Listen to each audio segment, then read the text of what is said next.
Hi, everybody. I'm Joseph Goodman of Goodman Games, here to basically answer whatever you want to ask me, because this is Ask Me Anything with me. So we have the Twitch channel open here, and we're going to be looking at the questions that come through on chat. And I got nothing to do for the next hour except hang out with you guys. So think of any questions you might have, whether it's related to products or you know, inspirational sources, or what I do on the weekends, or anything else. I'm around. So I will hang out here for a little bit and awkwardly stare at the silent screen until we get a few questions coming in. But nice to meet you, whoever's out there in the chat.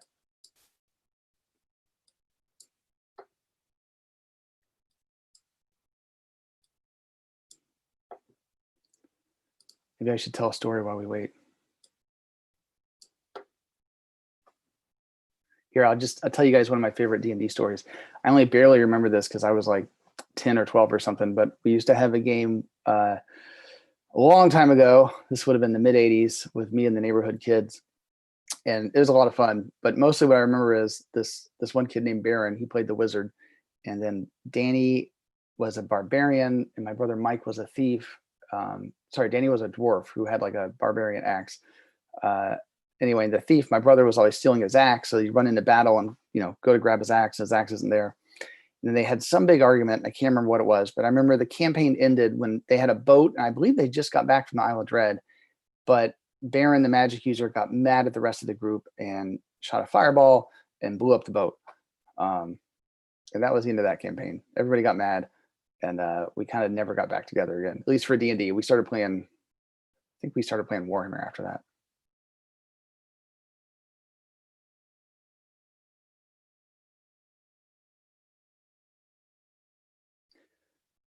So what else you got out there, guys? Anybody want to ask me a question?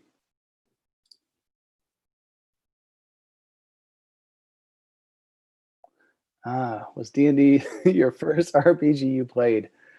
Yeah, I believe it was. I remember that, let's see, my brother had a friend named Wayne, and they were like 3 years younger than me. And somehow we got a copy of the red, I guess the red cover edition. Which one is that? I actually have it on the shelf here.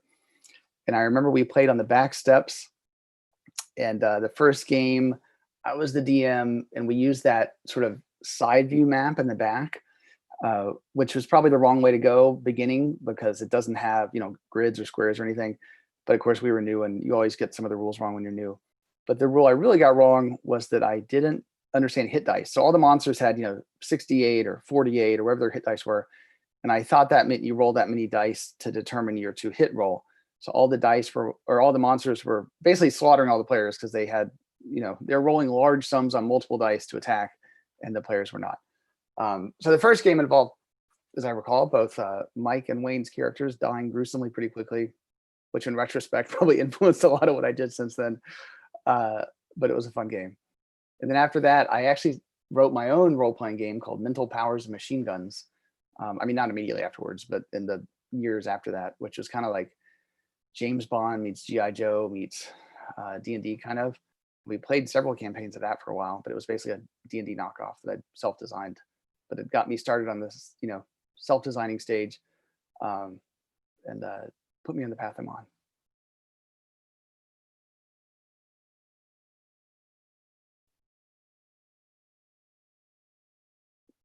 It's okay. Don't be shy, folks. Ask me your questions. It's a beautiful day out here in California, so I can just stare out the window too. Are there plans to reprint Tales from the Magician's Skull #2? That's actually a great question. First of all, we just got back, I want to say 12 copies of it in a return. So if you're looking for that issue, those 12 copies will go on sale on the website probably in the next day or two. So just stock the online store for a couple days if you're trying to buy it, and hopefully you can get a copy. But beyond that, the challenges with reprinting that magazine are that we print it on this very expensive, fancy paper, which has a great feel. And as you know, is actually, I have a copy right here. Has the, yeah, this is #2. Anyway, the paper's awesome, as you know. It's also quite expensive. So reprints are a lot more expensive than they traditionally would be. So I don't have any plans right now to reprint it in that original format. But it's a magazine that has a lot of really great stories in it. So maybe every couple of years we'll compile them into a compilation or something like that.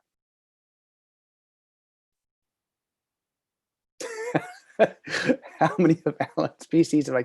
So those of you who've come to Gen Con have probably met Alan Fishman.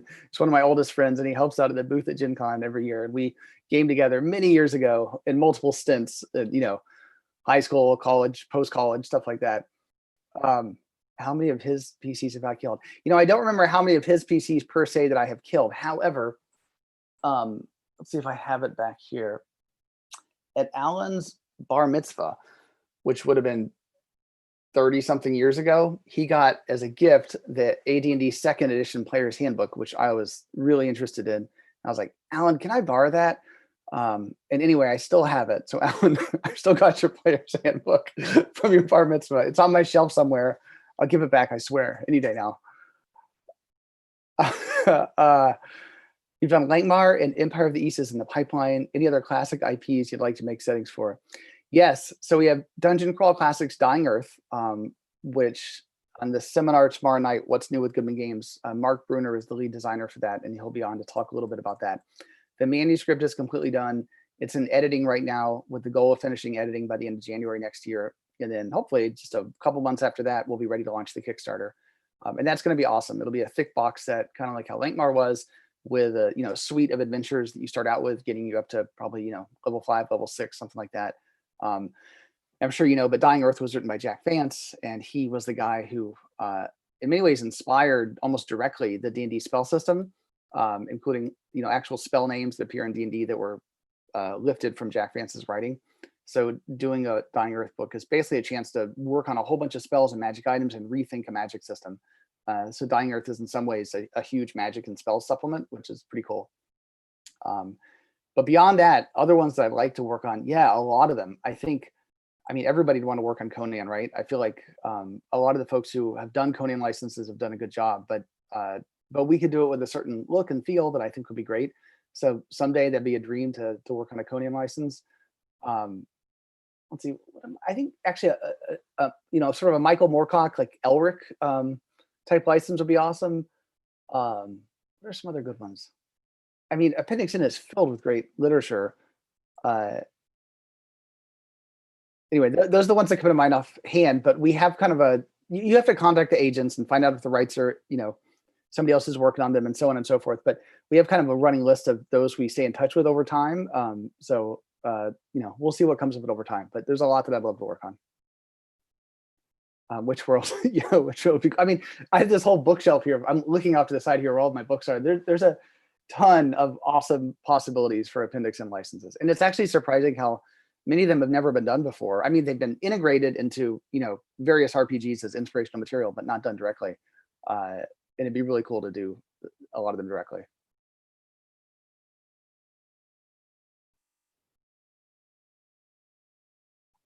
Any other questions you guys have?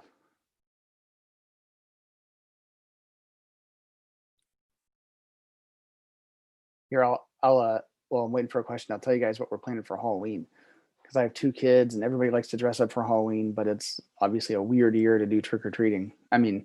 Just with everything going on. So we're, partly I'm saying this because if anybody is a parent out there who has great recommendations, I'm open to ideas, because my kids still want to give them a Halloween. And if you're into gaming, Halloween is in some ways kind of like a LARP of sorts. But we're planning on doing some sort of like Halloween hike, maybe getting together with some of the other, my family's involved in Cub Scouts, and have like giving out treats along the hiking trail or something, just to get them out in costume doing something. What are you guys going to, Thorne, what are you going to be for Halloween? Thorne is our silent moderator who's on the back end handling the tech.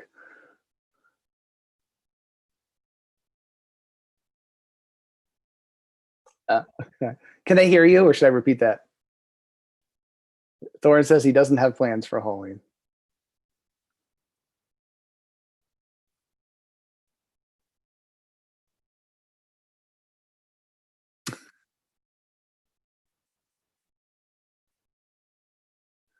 Marathon of horror movies is a good idea. Hey, Brad, how's it going? Yeah, Beastmaster. Yeah, Thorne, your Beastmaster episode of Appendix N Cinema was great. Yeah. What's my favorite DCC module? We've literally published up to 99 sequentially numbered, and of course have all the 0.5s and everything. So we're probably at 110 or 120. So that's kind of a hard one to answer. Let's see. You know, let's see. That's a great question. I think two of them really stick with me. One of them is number 13, Crypt of the Devil Lich. Probably because that was the first tournament module we did way back when in the 3rd edition era. And because I actually play tested it, you know, as part of the original crew. I designed a couple of rooms and play tested it way back then. And and it was just a lot of fun. I have a lot of sort of personal memories. Actually, if you have number 13 and look in the back, there's a photo of my playtest group in the back. And that includes Alan, who I just mentioned. I still have his player's handbook, and my brother Mike was in that group. So that was a really fun one. And we're actually converting that one to 5e. So you'll see that one come out next year as a Kickstarter, Crypt of the Devil Lich in 5e. It's a really like tough tournament adventure. And every room is like uniquely designed and just a lot of fun. So it's a cool one. And then, you know, another one I really like that stuck with me is actually, you know, probably several of them are the first modules that were designed by each of the people who now design regular modules. The Sunless Garden, which I believe is number 12, was Brendan LaSalle's first submission to the DCC line, if I remember correctly. And he, anyway, that module has a great Easter egg in it. I won't give it away. But if you read it carefully and pay attention to the clues, the captain is doing a certain something, which you have to really think about to figure out. And it's clever and fun. Plus, it's just a good adventure. And then number 17, which is Legacy of the Savage Kings, which pretty much everybody loves. That was Harley Stroh's first submission to the line. And that was, you know, a long time ago. Harley actually saw Brendan's module on the shelf, which is one of the reasons he then sent in his submission. And I remember reading that Harley broke all the rules when he sent that in, as usual. You're supposed to send in like a summary, you know, and say, are you interested in this? And he sent in the complete adventure, fully formed, as I recall. And I remember reading it, and it was just great, cover to cover. And I remember being just really impressed, and it was effectively his first submission. But it's still just a great adventure, and that's one that we should bring back at some point in, you know, DCC rules or 5e or something. It's a great one. Any plans for DCC Retro or updating the 3rd edition? Yeah, for sure. I think Crypt of the Devil Lich is the one we're going to update to 5e next year. And I think as long as we're going to update it to 5e, we should also update it to DCC. And I'm sure we'll do others after that. Actually, if you guys have suggestions, we should, now that I say this out loud, we should totally do Legacy of the Savage Kings. But if you have suggestions, let me know. Legacy of the Savage Kings loosely connects to Doom of the Savage Kings, which was published much, much later, but they conceptually connect, and it might be cool to throw in something else. Yes, he is a god. Let's see.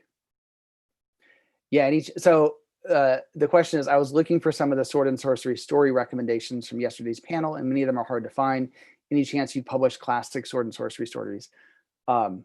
Yeah, you know, I'd love to do that. I originally, you know, Goodman Games has been around for years as an RPG publisher, so we have relationships with game distributors and have ways to get games, you know, printed and sold and things like that. And I keep resisting this urge to publish fiction because that's a whole other group of distributors and group of stores, and it'd be a whole lot of work. And yet I keep getting pulled down that path because I just enjoy it so much, and we have so many great contributors. So I have actually thought about publishing classic Sword and Sorcery stories. There's a lot of companies right now doing that. They're doing a really good job. Like, I don't know if you guys know Centipede Press, which does amazing books. Many of them reprints of classic Sword and Sorcery. Let's see, the Folio Society, I think they're called. They're based in the UK. There's Pagana Press, which is like letterpress, super expensive, but really good stories. But they tend to print like the same group of, I mean, logically, bestsellers. Like they print some of the really well-known stuff. They don't necessarily reprint some of the obscure out of print stuff that doesn't sell at all, which is kind of what I'm interested in. So yeah, you know, I am interested in doing that. If you guys have suggestions for things you'd like to get a hold of that, you know, classic out of print. Actually, honestly, I love that. I missed the Lynn Carter, what was it called? The Classics of Adult Fantasy series from the 70s that Michael Curtis and everybody else are huge fans of. I missed that the first time around. And I've often thought it'd be cool to do another one of those where we actually pick, you know, our, whatever it is, 100 favorite, you know, works of sword and sorcery or just fantasy fiction from, say, the last 100 years, and then publish a series of books associated with that. That'd be awesome. I don't know that I'll ever do it though. Yeah, Paizo has done. I own several of the Paizo books. I read Hawk the Mighty, their Manly Wade Wellman collection was that a month or two ago, which is really good. Michael Curtis actually gave me that book at Gen Con a couple of years ago, and I finally read it. Anyway, yeah, that was really good. And then what was the other one I read recently? There's another one of their Planet Stories books that I reread recently, which was also really good. Kothar. Yeah, maybe Kothar. Yeah, that'd be a good one. I mean, there's a lot of these books you can only get for, the $2 paperback version that you find at the bottom of the barrel of the bookstore. Yeah, Brad Bar Mitzvah of the Savage Kings. Yeah, I don't know if we'll be doing that one.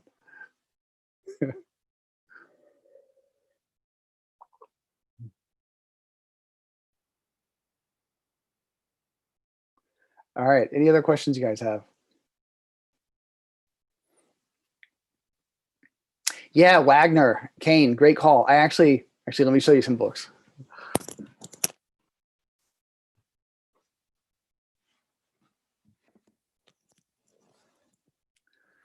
Yeah, so I actually hadn't read a lot of actually I don't think I read any Wagner unless it was like by accident or in a compilation or something until basically this year, and it got so highly recommended by so many people that I picked up. First I read Dark Crusade, which the cover art alone makes it worthwhile, but it's pretty good. But then I read Bloodstone, which several people recommend as their favorite Kane story, and Bloodstone is awesome. So guys, if you haven't read this book, definitely read it.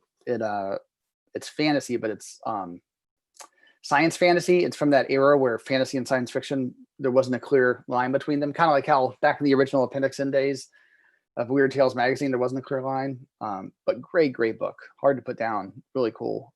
Gave me tons of gaming ideas. Like here we go again. But I feel like if I was going to publish something, it would be probably Wagner, simply because it's very hard to find and very expensive. And there must have been an RPG about it at some point, but just reading it, there's so much deep history in these stories that it just makes you feel like there has to be an RPG coming out of this. Yes, very grim. Yes.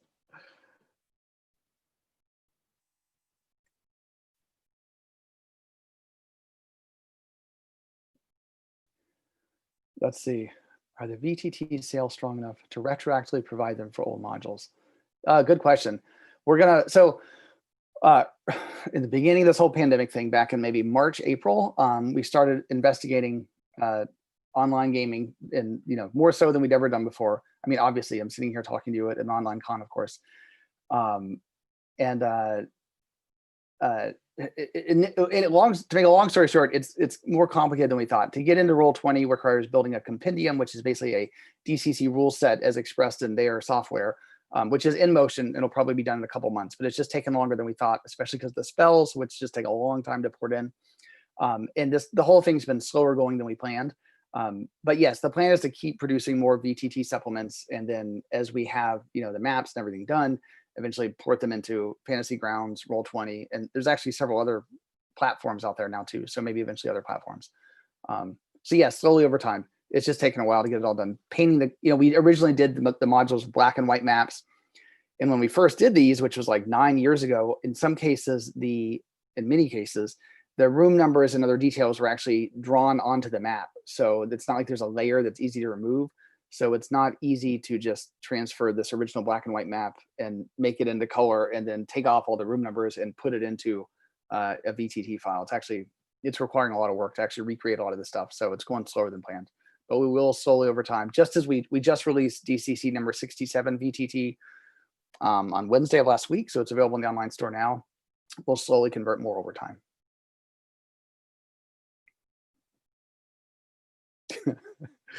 How many pounds of island noodles have I eaten from all the years of attending Gen Con? Yeah, so for those of you who don't know, we at Gen Con, somebody on the crew basically runs and gets lunch for everybody in the booth each day, because we're always just hungry and we don't want to step away for a long time. And for years we would get like burgers or other things until we discovered there's actually I think it was Alan who discovered this. There's a noodle place in that like line of food trucks right outside the exhibit hall, and you can basically bring back enough food for the entire booth, and it fits into one little compact compartment, as opposed to like burgers where they spill all over the place. You got fries everywhere, and then you got to figure out the lettuce and the tomato and all that stuff. But the noodles transport perfectly. They're cheap, they're easy. So we now basically get noodles every day at Gen Con it's been several years in a row. So yes, we've eaten a lot of noodles. And one of the results we have in the Gen Con yearbook where you roll for a free thing, many of them are like free book or discount or something like that. One of them is you get mystery lunch with the Goodman Games crew. It's actually not a mystery at all. You're going to get noodles because that's what we always get. And they're pretty good. For con food, they're pretty good. I'll give it that.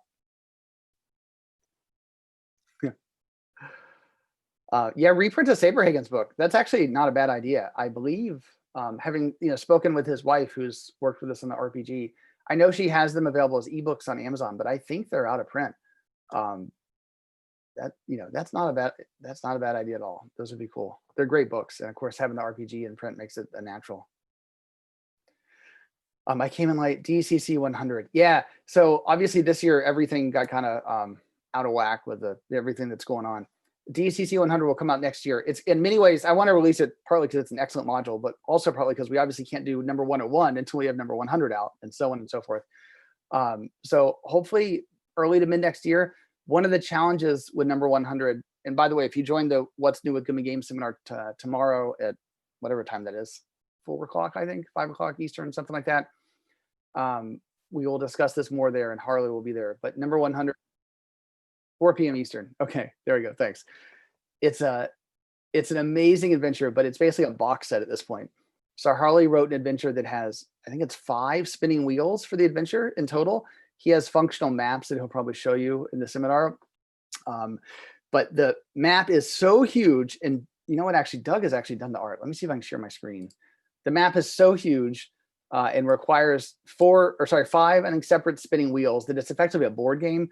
So I have to work with a printer to figure out what the packaging is going to look like and all that. It's way beyond a typical RPG book, but it's going to be awesome. And we also have a question on Greatest Thieves release date. Probably early next year, maybe February or so. The layout's basically 95% done. I think we'll actually get the PDF layout to backers probably in about 2 weeks. There's basically a few final pieces of art to drop in. Then we'll give backers a couple weeks to read it and inform us of any typos they find, and then we'll send it off to the printer. Now let me look through my files here. I believe I have some of Doug's maps for number 100 accessible. Let me see if I have found them here. Yeah, I have a bunch of maps. Let's see. So Thorn, if I share my screen, will it screw up your Zoom at all?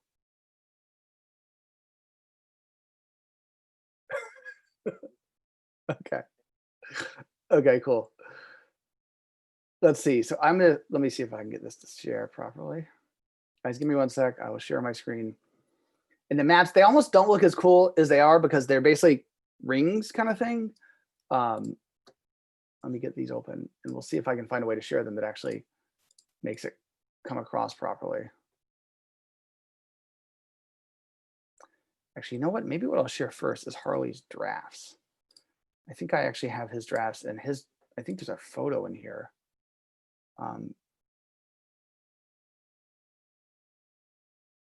That's true. Yeah, good thinking. Hold please while I dig through here and try to find. Here we go. I don't want to spoil Harley's thunder. Let me see if I can. All right, Thorn, I'm going to attempt to share my screen. And we'll see what this does, and then maybe we'll change plaintiffs if I screw everything up. Did this work? What do you guys see? Oops.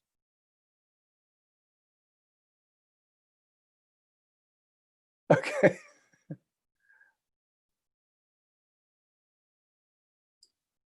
All right, hold on, everybody. We're adjusting my screen to see if I can properly share these Harley's maps.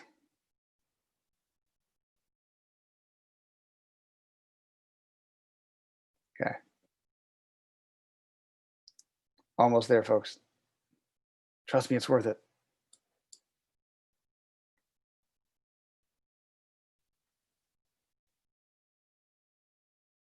Maybe it's 4 wheels, not 5. Now that I look at his map, I'm losing track. I want to say, you got it? Okay. Yeah, because I think Michael Curtis did a 3 wheels on chained coffin, and then Harley had to beat him, which is the way things go. So there we go. Okay, so this is Harley's mock-up of the map for DCC number 100. The music of the spheres is chaos. So as you can see, there's not a lot of detail on here because this is just Harley's mock-up of the map, but you can see there's a large spinning wheel at the center, and then there's small spinning wheels around the outer edges. And then there's, in the actual finished version, there's a lot of detail and actual mapping on here as well. But as you go through the adventure, the whole thing moves, and then the individual components move. So players have to figure out a lot, but there's quite a few moments when players will think they finally figured it out, and then the maps move around them and the whole orientation changes. And the fact that there's 2 sets of axes moving at once, both the main map as well as the side maps, means it's ridiculously complicated. We should ask Harley actually for some of the playtest stories, because there's some pretty impressive playtest stories. And yes, Brad's in the chat. You are correct, Brad. Your stats move too. So there's these kind of aspects, I think is what Harley calls them, of astrological symbols that are associated with various aspects of the map. And so if you go into a certain area of the map, you take on certain aspects of that astrological symbol. So other parts of your stats start to morph as well. So the whole thing's crazy. It actually sounds really complicated to run. I haven't actually run it myself, but it sounds terrific and the kind of adventure that players will remember for a very long time. Anyway, so Thor, now I'm gonna, let's see. Let me see if I can share in the same window. There's several, okay, cool. This is just other random images that I have for the adventure. So this is a random bar in Pujar, which is one of Doug's maps for DCC 100. Let me scroll through these. I can't even remember what they all are. This is the monastery. So it's a monastery at the top of the world that sort of keeps certain things in check without going into all the plot. So up here in the upper right, you'll see a way blocked to Area 11. So this is the kind of route into the, I think he calls it the Alembic, like basically the gigantic spinning area that keeps certain things in check. And then let's see, what are these other maps? Oh yeah, this is the monastery at the top, and how you get there. And then I want to say, I don't know if I actually have the spinning wheels same folder. Let me see if I can find the spinning wheels.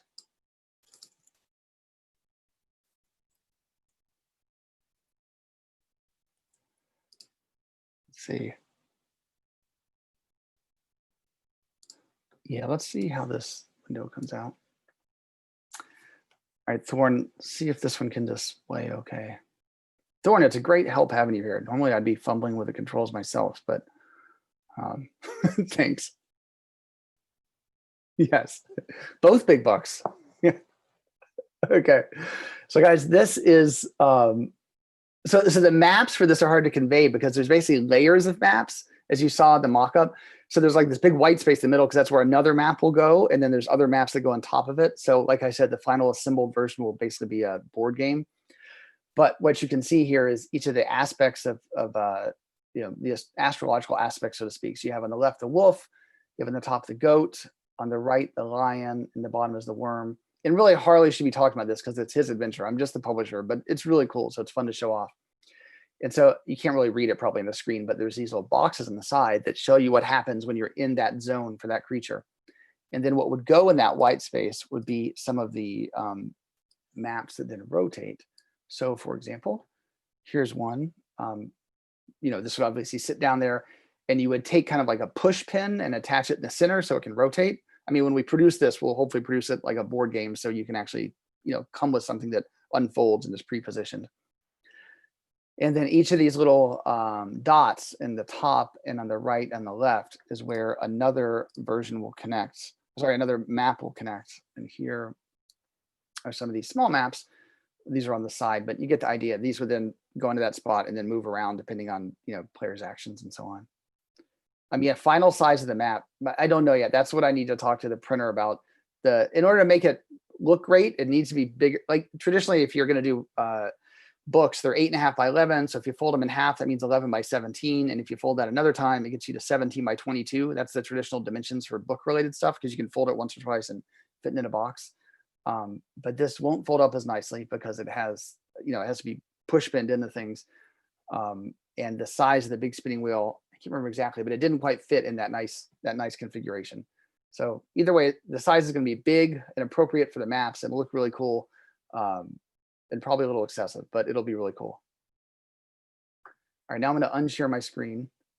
That's enough to probably excessively answer that question. Sorry, it'll probably screw up the Twitch.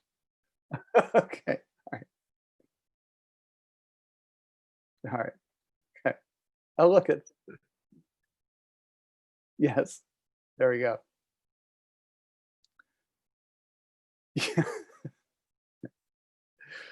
You know, it's funny. We were talking about the road crew for 2021, and we've done belt buckles, I think, for 8 years in a row. But we were like, this is actually Brendan's joke. I'm stealing it, but we don't know if people are wearing pants anymore. I mean, do we need to do belt buckles in the road crew anymore? These days, with everybody zooming, who knows? Yeah. Yes. What DCC art do I have hanging in my game dungeon? You know, that's a great question. I've actually been thinking I should talk to some of the artists and buy some of my favorites, because I traditionally haven't done that. Probably to leave it to them to, you know, make some extra money selling it to, like, at cons. There's a great, you know, interest in buying original art. But I have up here a selection. You can't really see it from where you are, but anyway, selection of original pieces by Jason Edwards, Doug, Brad, and a couple other people who are names you wouldn't know. But I don't have as much original art as you might think, and I think I need to get some more at some point.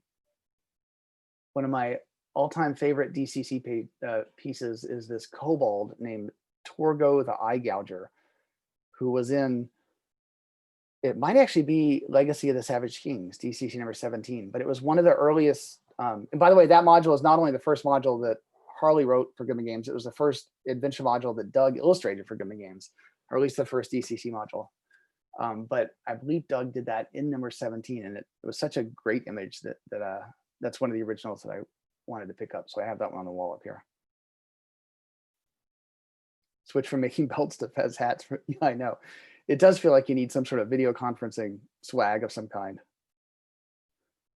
Yeah, Brad, that is the one that ended up as a shirt. Yeah, at Gen Con like 10 years ago or something, we put that on a shirt. Or maybe that was just me with my own custom shirt of it. I can't remember. But yeah, I definitely have a shirt version of that. It was pretty cool.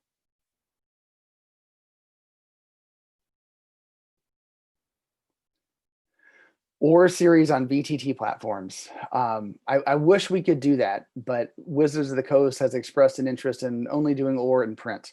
So, you know, a version of the same questions than people who want PDF editions, you know, anything in addition to print, basically.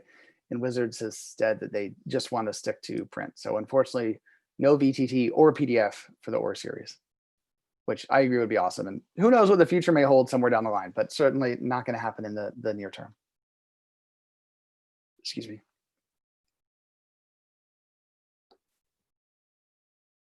Yeah. Yeah. Yeah, people love that or series. It's been a lot of fun to work on. And it's funny, I feel like you know, you think you know stuff about modules, and then when you kind of dive in and actually start paying a really close attention to them and talking to other people about them, you learn a lot. So I've actually learned a lot about some of those classic D&D modules. Even the ones I thought I knew, I've learned quite a bit just by publishing those lore books.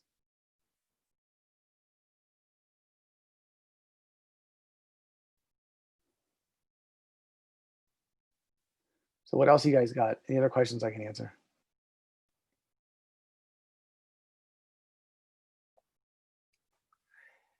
Yeah, Matt, thanks. They are really cool. It's funny how often TSR actually changed the contents of the books as they reprinted too. That was a learning for me. I had, you know, as a kid, you don't realize it, but they would change the art, the stats, a number of things from one printing to the next. It's also interesting to realize how much Appendix N influenced the TSR staffers. I mean, I knew it influenced, obviously, Gary Gygax himself, because he said that. But when you realize that the Lost City is, you know, very similar to a Robert E. Howard story, Red Nails, and then you talk to some of the people involved in the original book, and they basically confirm that, yeah, you know, we were inspired by this set of stories that are straight out of Appendix N. It's just amazing how much the same original set of stories continue to inspire us all. A question about Janelle's Judges Guild book. Yeah, you know, I had no idea how skilled and prolific Janelle Jacques is. You know, you read some of the stuff she did a long time ago, and you're impressed by it, and they're great adventures. And she made a comment at some point, because we were working on Dark Tower, Book of Treasure Maps, Caverns of Thracia, and Dungeoneer, or Dungeoneer Zine. And you know, she did the Dungeoneer and then went to work for Judges Guild, and worked for Judges Guild for, I think it was about a year, maybe a little less than a year. And I was talking to her about, you know, such this great body of work and it's such an amazing legacy. And she said, well, you know, that was only like a year of my life. And she's had, you know, 40 years of additional stuff that she's worked on since then. And so that seems really obvious in retrospect. But I think one of the biggest revelations for me was just how much stuff she's done, not just in those early formative years, but since then, including a lot of stuff in the video game sector where, you know, you may or may not realize it's got her name on it when you go to look at the work. But so I'd say most of the stuff she added to it was just a much better context for me to understand a lot of the original works. And unfortunately, we couldn't even use all the material she provided. I mean, this book is already going to end up close to 300 pages, which is, I think the first one was a little over 200. It's like 70 or 80 pages longer than the first volume. And we're using, I don't know what percentage, maybe half, maybe a third or so of what she provided, but she has such an amazing, I mean, she's good at saving stuff. She has such an amazing collection of memorabilia and artifacts from her youth and things like that. Just tons of stuff from her college years. Just there's an amazing amount of stuff. So you'll get to know, I think, her as an artist and designer pretty well from the book, just from all the additional stuff she put together. Any chance of converting older 3.5 modules to the current game? Yeah, we mentioned this briefly earlier, but DCC number 13, Crypt of the Devil Lich, will be coming out next year as a conversion to 5e as well as to DCC. And then if you guys have preferences on other 3.5 modules you want to convert, let us know. I know Chris Doyle really wants to convert Castle White Rock, which he was the original co-designer of. But I mean, White Rock's a terrific adventure. It also happens to be 500 pages long and a massive box set. So that would be like a year's worth of work to convert that. But who knows? I mean, it's a uniquely special adventure. So maybe down the road, we'll do something with it. Why'd you shave the mustache? You know, I think we all did something in the beginning of quarantine thinking, oh, I'll just have this for a couple of weeks. And that was certainly my perspective. And now, what is it, 6 or 7 months later? I don't know. I mean, a mustache for a while is fine, but I don't know. I thought it'd just be a couple of weeks. It's funny. My kids originally thought I looked really weird with the mustache and complained a lot. And then when I shaved it off, they've gotten used to it and thought I looked really weird without the mustache. And now I go back and look at those pictures and I think I looked really weird with it. But who knows? Maybe I'll do it again. A lot of the people I know. Thorin, did you do any kind of, you know, quarantine look change?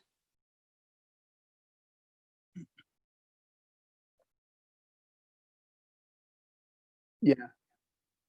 Yeah. You guys, I don't know if you can hear Thorin. He's running the tech behind the scenes, but he said he had a mustache and goatee that turned into a beard. And yeah, one of the guys I know actually now has a full beard now that we're 6 or 7 months in. Let's see. Is there more MCC content planned? Yes, there is actually. Yeah, Brad, I know mustaches have gone out of fashion. Usually the stuff I like is out of fashion, which I usually don't let affect me.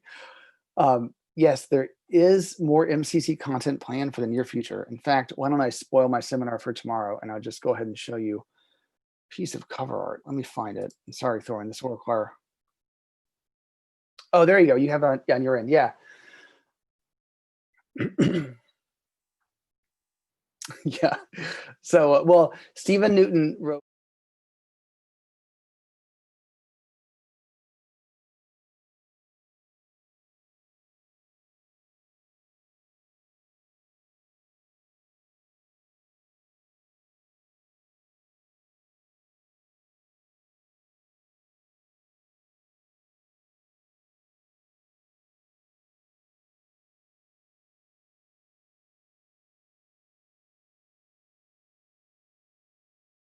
Folks, can you guys hear me now? All right. I'm glad you're better than I am at this. All right. Anyway, Stephen Newton wrote The Omnivary of Eden, which will come out as MCC number 11. And unfortunately, due to timing and stuff, he's not able to make the What's New seminar tomorrow. So I'm not spoiling anything that he would be there to present. But anyway, it's a really cool adventure. I'll talk more about it tomorrow, but in short, it's about, those kind of, oh, now I'm forgetting the words, but the like seed archives that the government's maintain, if you're in the future and suddenly you're trying to produce food, finding a seed archive would be like, it'd be like the Omnibury of Eden. So it's in large part about trying to, I'll leave it at that, but it's going to be really cool. It involves what happens when mutants discover an incredible supply of food and potential, seed doomsday vault. Yeah, exactly. Doomsday vault. I feel like I missed a question somewhere in here.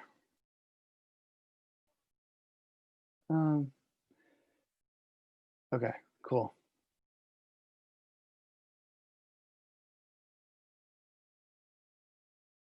That's true. Probably got about 5 more minutes here if you guys have any closing questions.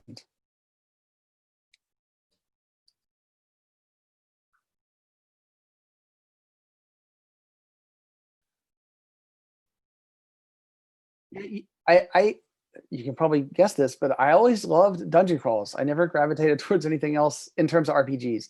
I played a lot of Warhammer 40,000 growing up, and I went through, I don't know if you guys have heard of the online game Bolo, which is a multiplayer online tank game that I spent many years playing in college, and then several rounds of other video game escapades. But RPGs, I was always a dungeon crawler at heart. That's what appealed to me the most. No, that whole scene.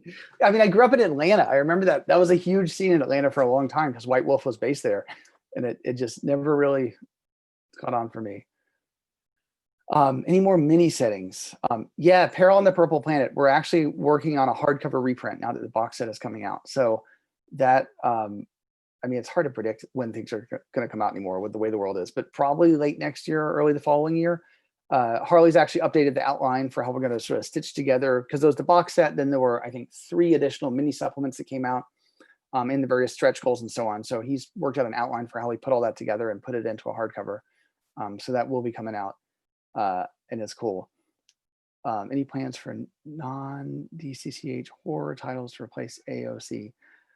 No, not really. I mean, naturally over time we might, but I feel like I'm going to let that happen naturally if it happens, but no specific plans for it.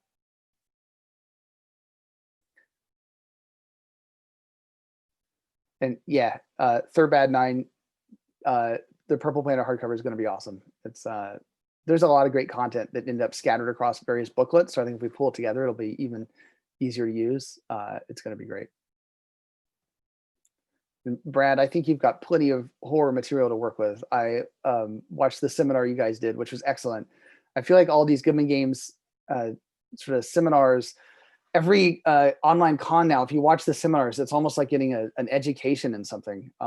Anyway, listening to that horror seminar was like getting I think you guys should do like a bibliography and discography for all the stuff you mentioned, because it's like a course in finding excellent sources of horror to inspire you for your game.